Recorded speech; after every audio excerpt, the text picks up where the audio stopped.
माँ करुणामयी माँ परम प्रभु श्री अरविंद आमर आज आपण मन जो आलोचना रखिछंती साक्षी स्वरूप मानसिक सत्ता एटा चिरंजनी बहिर पृष्ठा 164 रे अछि। एथिरे अनेक गुडे कथा भितर प्रथम हम कहबा जे साक्षी कहले कौन बुझो सेटा से माँ प्रथम उत्तर कहउछंती। साक्षी जो से होची व्यक्ति जे जो कार्य घटू थाए से तार कौन अंशीदार न थाए, सी बाहर थाए एवं प्रत्येक घटना को निरीक्षे पूर्ण भाव से ताकू केवल देखी थाए एवं साक्षी होची उत्तम साक्षी होची सीए जे जहा देखी थाए सी ता भितरे तार भावना तार धारणा तार कल्पना वर्णना बने चुने किछि न कही जहा देखी थाए सही भली भावरे वर्णना करे, निजस्व भाव किछि व्यक्त करे नाही, निजस्व धारणा किछि ता भितरे प्रवेश कराए नाही, जहा देखिथिबो ताहाकू से अविकृत भावरे कहिदेबा को होची प्रकृत साक्षी। तेणु सेतिपई मा लिखछथि साक्षी होची सीए जे कि द्रष्टा माने देखिथिबो एवं निरीक्षक जे निरीक्षण करुथिबो। केवल देखिले जने साक्षी जहाटा कहबो आउ जने जे निरीक्षण करुथिबो से कहबो दीटा अलगा हुए। केमिति जे कौन गोटे घटना आम आखि आगे घटुचे आमे ताकू देखिदेले किंतु आमर जेतले वर्णना करू सबु कथा मने रहे नाही, किंतु जो व्यक्ति से घटनाटी को देखिला बेले तार आग्रह थाए से घटनाटी कौन घटुची कहीं घटुची केमिति घटुची से विषय तार आग्रह थाए सेते बेले से ताकू निरीक्षण करी देखे, सेते बेले से ता भितरे जो घटनाटी को देखुताए कौन सी गोटिए जिनस को से बाद दिए नहीं, कौन सी गोटिए जिनस को बाद दिए नहीं। प्रत्येक छोट बड़ कथा ठारू आरंभ करी बड़ कथा पर्यंत सबु जाकू सी ताकू निरीक्षण करिताए। एठी माँ कहउचंती जे मानसिक सत्ता अमर जे रहिछि ताकू तुमे साक्षीर स्थान रे बसाओ। एक्चुअली माइंड रो बा मानसिक सामर्थ्य हमको जो दिया है गोटे अपूर्व सामर्थ्य मनीष प्राप्त करिछि विवर्तन धारा रे। से प्रत्येक जिनिस को तन्न तन्न करी निरीक्षण करिवार एक सामर्थ्य रहिछि मनर। मन को जो समय रे जो दिगरे जहा प्रति कहबो वकिलाती करबा पई से सुंदर भाबरे से दिगरे से व्यक्ति प्रति वकिलाती करिवो। आपण माने देखिथिबे राजनीतिर जो चाल चालुची सेतिबे नेता माने वकील वकिलाती रे वकील माने पाठ एका घटना एका किंतु सेमाने जेतेबेले वर्णना करंती तांकर मन को व्यवहार करंती किंतु सीए जो दिगरे चाहती से दिगरे जुक्ति देखे कि व्यवहार करंती, से दिगरे जुक्ति देखी से कौन करंती ना व्यवहार करंती। तेणु मनर एक सामर्थ्य रही तार जोटा को मापदंड बा जोटा को मापकाठी करी धरी थाए से सही दिगरे सबु जिनिस को ताकू केंद्र करी से ताकू परीक्षण करे निरीक्षण करे एवं सिद्धांत नहीं। यही जो अपूर्व सामर्थ्य मन भीतर रही तेणु सबु घटना से कौन करे ताकू आमे कथारे कहती षंढ पुरे दो सबु कथारे से तार जो तर्जमा जी अच्छी जी ज्ञान अच्छी से ता भीतर मुंड पुरे दो। माँ कहते तुम्हें कौन कर जेत परिस्थिति आसी जदि मन को निश्चल एवं नीरव कर दियो ताकू पार्टिसिपेट करने को सुजोग दियो नहीं। जो घटनाटा घटुची आम चतुर्पार्श्व मन जो पार्टिसिपेट करे सेतेबेले से तार व्यक्तिगत ज्ञान, व्यक्तिगत धारणा, व्यक्तिगत भावना, व्यक्तिगत कल्पना ताकू कौन करे इंडल्ज कर दिए, भितर पूरे गोटे मतामत दे दिए। माँ कहते ताकू मतामत देवाई दियो ना, कहते ताकू भागीदार कर ना। लिखुन देखु क्रिया संगे तुम्हें भागीदार नुह, यहीटा ही तुमको देव खूब अनासक्ति, खूब गोटे निश्चलता, सबु कथार यथार्थ मूल्यबोध। जेतेबेले आमे कौनसी घटना निजे भागीदार हो जाऊ, साधारण कथा टे देखंतु, मने करा जाऊ आम अनुष्ठान पिलाटीए बा आम अनुष्ठान जने व्यक्तिटीए बाहर जाउथिला, कौनसी गोटे जगार किछि गोटे घटना घटी जो कि से लिप्त अच्छी, सेठी जेतेबेले आउ जने आम भितर से जगह जाई पहुंचीबो, से संगे संगे घटना कौन हेची न हेची बुझु बा न बुझु, सी ता सपक्ष ठिया हब। कहीं आम लोकटा जहाँ भी हेले से लड़ाई करिवो, निरपेक्ष जो आमे कहू एठी से निरपेक्षता भाव न थाए, किंतु से सांगे सांगे कौन हम ता भीतर निजक पसईदब एवं ता सपक्ष जुक्ति दब। एवं जदि से घटना रे आमे दी जन संपृक्त थिबु, तेबे निश्चय मु मोर जे कलिक रही मु ता सपक्ष कहबी, कहीं ना जदि सी दोषी सब्यस्त हो गला तेबे मु दोषी सब्यस्त होइछि, तेणु मु ताकू बंचेबी, सी मते बंचेब। आमे दी जन जेहेतु से घटना रे भागीदार अच्छु, तेणु केबे भी निज दृष्टिकोण को छाड़ी देई अन्य एक दृष्टिकोण रे आमे देखिबा को चेष्टा करिबु नाही। जदियो से सामर्थ्य आम भितर थाई पारे, न थाई भी पारे, जार मानसिक विकास हैनी से सामर्थ्य न थाई पारे, किंतु सामर्थ्य थिले मध्य जेहेतु आमे दी जन जाक अंशीदार, सेठी आमे कौन करू ना जुक्ति बाड़ीबू, मु ता पय जुक्ति बाड़ीबी, से मो पय जुक्ति बाड़ीबे। किंतु तृतीय व्यक्ति जे मो सहित किसी संपर्क नहीं, जो अन्य जो प्रतिपक्ष ता सहित किसी संपर्क नहीं, एवं मानसिक सामर्थ्य रे से ऊर्ध्व अच्छी, उच्च अच्छी, सामर्थ्य अधिक अच्छी, सी जो घटनाटी को देखिबो, सी आम दृष्टिकोण रे केबे देखिबो नाही। माँ कहउछंती तुमर मन को तुमे सेई स्थान रे रख।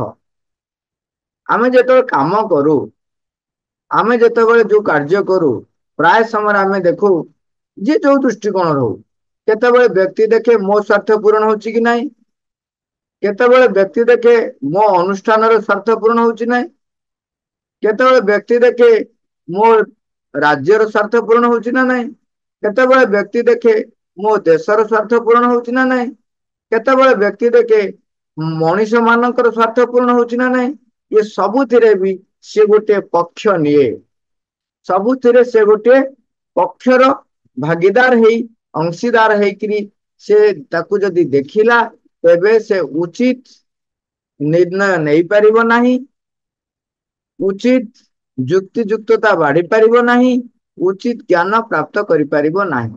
कहीं ना तमे जदि मनीषर पक्ष नब तेबे सी कहबो आउ वर्तमान जो घटना घटी मु घर तैयारी करिया पई गछलता काटिबी ना काटिबी काटिबी ना, से आउ से रहिबो कोड घरटा करिवो नै, मनीष सपक्षर कहबी सेठी गछ काटिया पई मु समर्थन करिबी।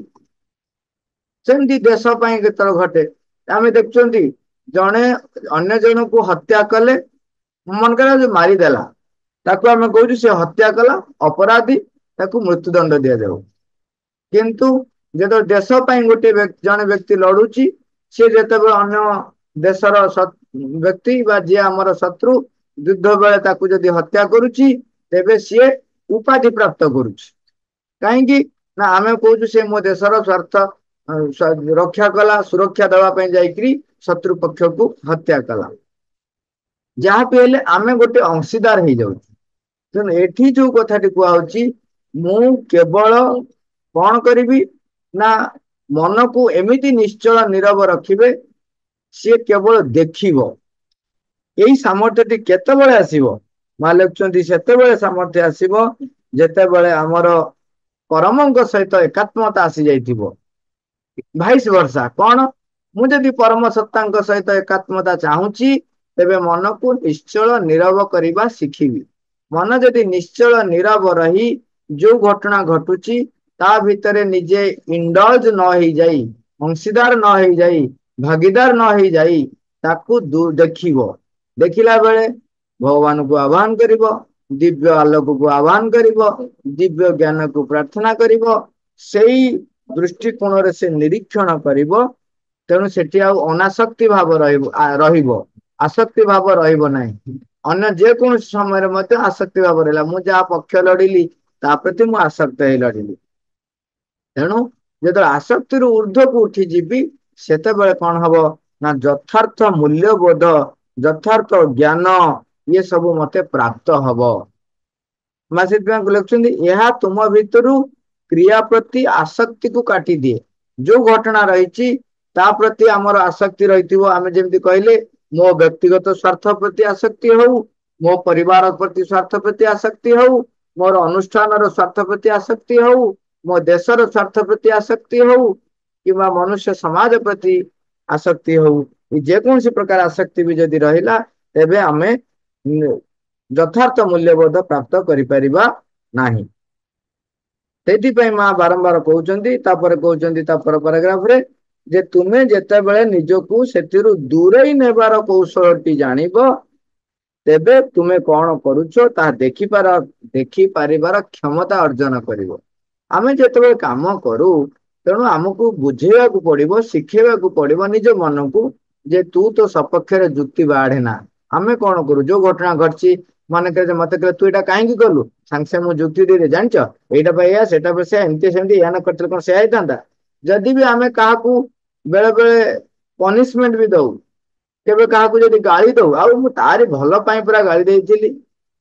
ଗାଳି ଦବାଟା ଭଲ ପାଇଁ ଆପଣ ଯୋଉଟା କହୁଛନ୍ତି ବ୍ୟକ୍ତିଗତ ସ୍ତରରେ ତା ପାଇଁ ମଙ୍ଗଳଦାୟକ ହେଇଥାଇପାରେ, କିନ୍ତୁ ଯଦି ଆମର ପରିପୂର୍ଣ୍ଣତା, ଆମର ପୂର୍ଣ୍ଣାଙ୍ଗତା କଥା ଦେଖାଯାଏ ତେବେ ସେଠି ଦେଖିବା ଆମେ ଯେ ଆମର ଏପର୍ଯ୍ୟନ୍ତ ମଧ୍ୟ ସାମର୍ଥ୍ୟ ଆସିନାହିଁ, ନିଜ ଉପରେ ନିୟନ୍ତ୍ରଣ କରିବା ଶିଖି ନାହିଁ, ଏବଂ ସେଇ ଯୋଉ ଘଟଣାଟି ଘଟିଛି ସେଇ ଘଟଣାରେ ଭଗବତ ଦୃଷ୍ଟିକୋଣ ନେଇ କୋଉ ଭଳି ଭାବରେ ତାକୁ ସମ୍ମୁଖୀନ ହେବି ସେଟା ଶିଖି ନାହିଁ, ତେଣୁ ମୁଁ ଗାଳି ଦେଇଛି। ଦେଖନ୍ତୁ ବାହ୍ୟ ଆଙ୍ଗଲରୁ, ବାହ୍ୟ ଦୃଷ୍ଟିକୋଣରୁ ଆପଣ ଯେତେବେଳେ ଦେଖୁଛନ୍ତି ମୋ ଛୁଆଟା ତାର ଭବିଷ୍ୟତ ପାଇଁ ମୁଁ ଗାଳି ଦେଲି, ମୁଁ ଜଣେ ଶିକ୍ଷକ, ମୋର ଶିଷ୍ୟ, ମୋର ଛାତ୍ର, ଆମ ପାଖରେ ପିଲାଟିଏ, ତାକୁ ମୁଁ ଗାଳି ଦେଲି, ମୋ ଭାଇ ତାର ଭଲ ପାଇଁ ମୁଁ ଗାଳି ଦେଲି, ବାହାର ଦୃଷ୍ଟିକୋଣରୁ ଦେଖିଲେ ଠିକ ଅଛି, ଆଉ ପିଲାଟା ଦୁଷ୍ଟାମି ହେଇଯାଉଛି, ୟାର ଭବିଷ୍ୟତ ଅନ୍ଧକାର ହେଇଯିବ, ତେଣୁ ସେଠି ପନିଶମେଣ୍ଟ ଟା ଦବା, ଗାଳିଟା ଦବା ଯୁକ୍ତିଯୁକ୍ତ ବୋଲି ଆମେ ମନେ କରୁ। କିନ୍ତୁ ଟିକେ ଅନାସକ୍ତ ଭାବ ରହିକି ଦେଖନ୍ତୁ, ସେତେବେଳେ ଦେଖିବେ ଯେ ମୋ ଭିତରେ ସାମର୍ଥ୍ୟ ନାହିଁ, ମୁଁ ଦୁର୍ବଳ, ତେଣୁ ସେଠି ମୁଁ ତାକୁ ହ୍ୟାଣ୍ଡେଲ କରିପାରି ନାହିଁ। ଭଗବତ ଦୃଷ୍ଟିକୋଣ ରଖି ସମତା ଭିତରେ ରହି ସେଇ କାର୍ଯ୍ୟଟି କେମିତି କରିହେବ ସେଇଟା ମୁଁ ଶିଖି ନାହିଁ ବୋଲି ଗାଳି ଦେଇଛି। ମନ ଏଠି ଯୁକ୍ତି ଦିଏ, ମୁଁ ତା ଭଲ ପାଇଁ ଗାଳି ଦେଇଛି। ତେଣୁ ମନର ଯୁକ୍ତିକୁ ଆପଣ ବିଶ୍ୱାସ କରିବେ ନାହିଁ। ମନ ଯେତେବେଳେ ନିଜ ସପକ୍ଷରେ ଯୁକ୍ତି ବାଢିବ ସେତେବେଳେ କହିବେ ତୁ ଚୁପ, ମାଙ୍କୁ ମୁଁ କହିଛି, ମା ଦେଖ ଏଇ ଘଟଣା ଘଟିଛି, ମୁଁ ଜାଣିନି ମା ଠିକ କି ଭୁଲ। ସେତେବେଳେ ମନ ନୀରବ ହବା ଶିଖେ। ମନକୁ ନୀରବ କରିବା ପାଇଁ ସବୁଠୁ ବାଟ ହଉଛି ସେ ଯେତେବେଳେ ନିଜ ସପକ୍ଷରେ ଯୁକ୍ତି ବାଢିବ, ତା ଯୁକ୍ତି ନ ଶୁଣି ତାକୁ କହିବେ ତୁ ଯାହା କହିବା କଥା ଯାଇ ମାଇଁକୁ କହ, ଶିଖେଇବେ, ନିଜେ କହିବେ। ତେଣୁ ଏଠି ହଉଛି ସେଥିପାଇଁ ସେଇ କୌଶଳଟି ଜାଣିବା ପାଇଁ ଯୋଉଟା କହୁଛନ୍ତି ଏଇଟା ହଉଛି ଗୋଟେ ପ୍ରଥମ ପାବଚ୍ଛ। ତାପରେ ଅନେକ ସମୟରେ ଆମ ଭିତରେ ସେ ଭାବଟା ରହେ, ସେଠୁ ଆମେ ବାହାରି ପାରୁନା, ତେଣୁ ତାକୁ ବାରମ୍ବାର ବାରମ୍ବାର କହିବାକୁ ପଡିବ ମାଙ୍କ ପାଖରେ। ହଁ, ତାପରେ କହୁଛନ୍ତି ହଁ ସେତେବେଳେ ତୁମେ ନିଜ ବିଷୟରେ ବହୁତ କଥା ଜାଣିପାରିବ, କାହିଁକିନା ଏଇ ବ୍ୟବସ୍ଥା ବା ଏଇ ସମୟ ଆସି ପହଞ୍ଚିଲେ ଆମେ ବହୁତ କଥା ଜାଣିପାରୁ।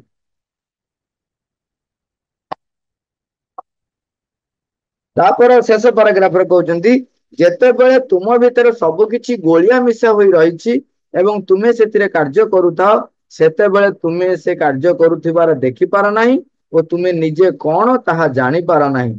ଯେତେବେଳେ ତୁମେ ନିଜକୁ ପଛକୁ ଫେରାଇ ଆଣି ସ୍ଥିର ଭାବରେ ନିଜକୁ ଦେଖ, ସେତେବେଳେ ତୁମେ ତୁମର ଅନେକ ଅସମ୍ପୂର୍ଣ୍ଣତାକୁ ଦେଖିପାରିବ, ଯାହାକୁ କି ତୁମେ ଅନ୍ୟ ଭାବରେ ଜାଣିପାରି ନଥାନ୍ତ। ଏଠି କହୁଛନ୍ତି ଗୋଟେ ଷ୍ଟେପ ବ୍ୟାକ ର ଗୋଟେ କନସେପ୍ଟ ଆମ ପାଖରେ ଆଣି ରଖୁଛନ୍ତି। ଆମେ ଯେତେବେଳେ କାମ ଭିତରେ ଇନଭଲ୍ଭ ରହୁଛୁ, ସେତେବେଳେ ଆମେ ଆଲୋଚନା କଲେ ସାଧାରଣତଃ ମତେ ସେତେବେଳେ ଜଣା ପଡିବନି କୋଉଟା ଠିକ କୋଉଟା ଭୁଲ। ଏବେ ଆପଣ ଦେଖୁନାହାନ୍ତି, ଟିକେ ପଛକୁ ଯାଇ ଦେଖନ୍ତୁ, 5 ବର୍ଷ ତଳେ ଆପଣ ପିଲା ଯେତେବେଳେ ଥିଲେ ଯୋଉ କଥା କରିଛନ୍ତି, ଯୋଉ କଥା କହିଛନ୍ତି, ସେଥିରେ କଣ ବାଚଳାମି ବାହାରିଥିଲା।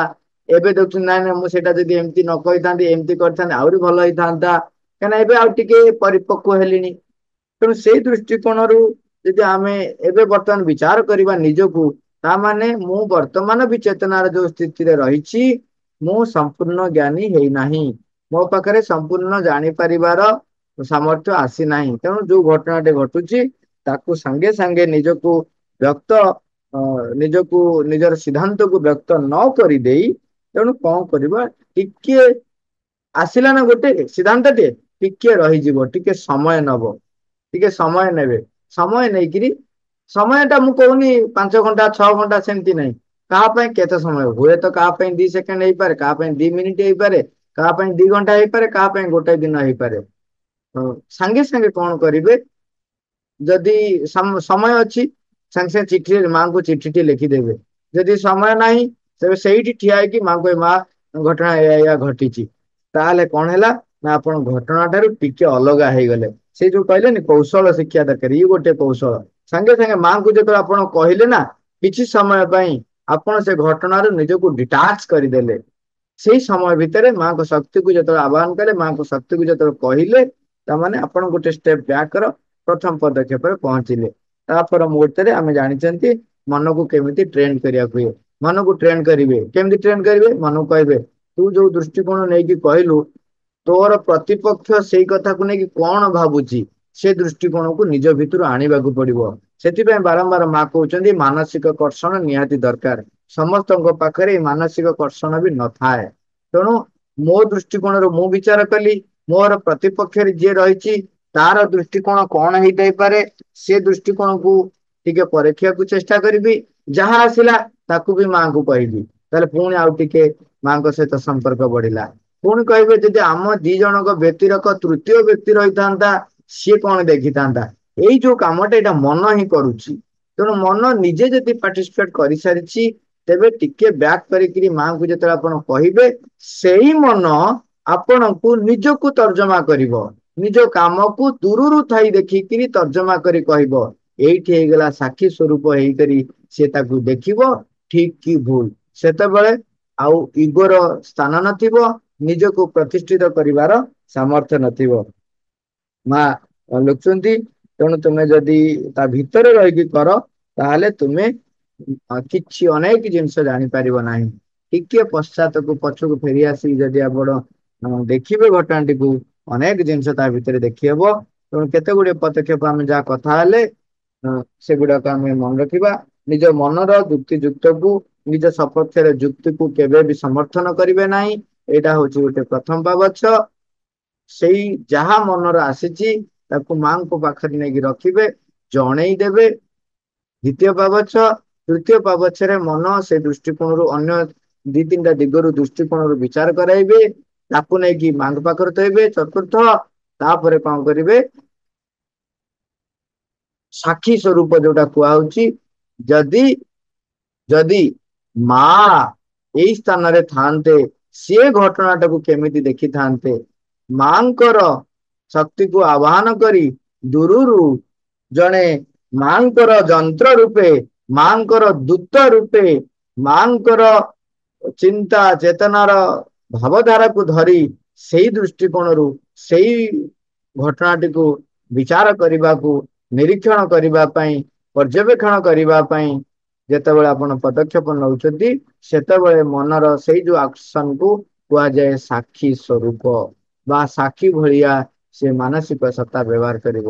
ସେଇ ସମୟରେ ଯେ ସାକ୍ଷୀ ଭଳି ଯଦି ମାନସିକ ସତ୍ତା ବ୍ୟବହାର କଲା, ତାହେଲେ ଉଚିତ ଜ୍ଞାନ, ଯଥାର୍ଥ ଜ୍ଞାନ, ଯଥାର୍ଥ ମୂଲ୍ୟବୋଧ ଆମେ ପାଇପାରିବା। ମା ମା ओम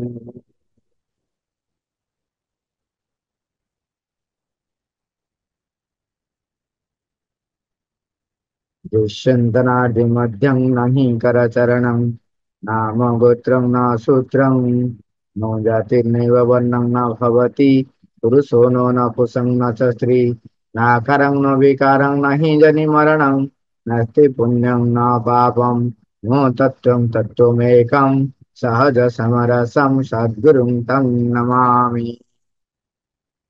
गुरुब्रह्मा गुरुर्विष्णु गुरुदेव महेश्वरः गुरु साक्षात् परं ब्रह्म तस्मै श्री गुरवे नमः। अखण्डमण्डलाकारं व्याप्तं येन चराचरं तत्पदं दर्शितं येन तस्मै श्री गुरवे नमः। अज्ञानतिमिरान्धस्य ज्ञानाञ्जनशलाकया चक्षुरुन्मिलितं येन तस्मै श्रीगुरवे नमः। ॐ स्थावरं जङ्गमं व्याप्तं यत्किञ्चित् सचराचरं तत्पदं दर्शितं येन तस्मै श्रीगुरवे नमः। चिद्रूपेण परिव्याप्तं त्रैलोक्यं सचराचरं तत्पदं दर्शितं येन तस्मै श्रीगुरवे नमः। मन्मातः श्री जगन्नाथः मद्गुरु श्री जगद्गुरुः मदात्मा सर्वभूतात्मा तस्मै श्री गुरवे नमः। ध्यानमूलं गुरुर्मूर्ति पूजामूलं गुरोर्पदम् मन्त्रमूलं गुरोर्वाक्यम् मोक्षमूल्यं मोक्षमूलं गुरोर्कृपा।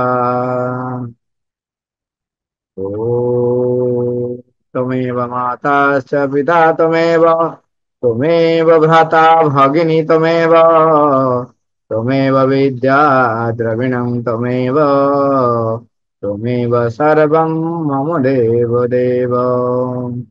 ओ गुरुब्रह्मा गुरुविष्णु गुरुदेव महेश्वरः गुरु साक्षात् परं ब्रह्म तस्मै श्री गुरवे नमः। ओ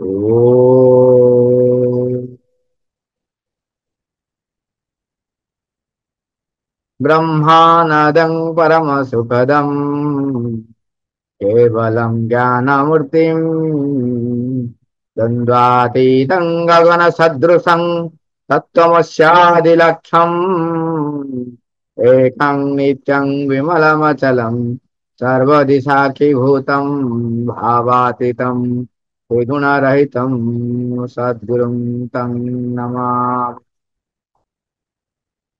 ॐ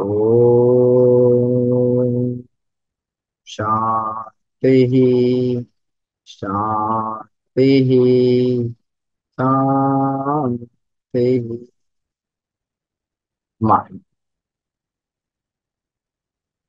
Thank you all, Robert.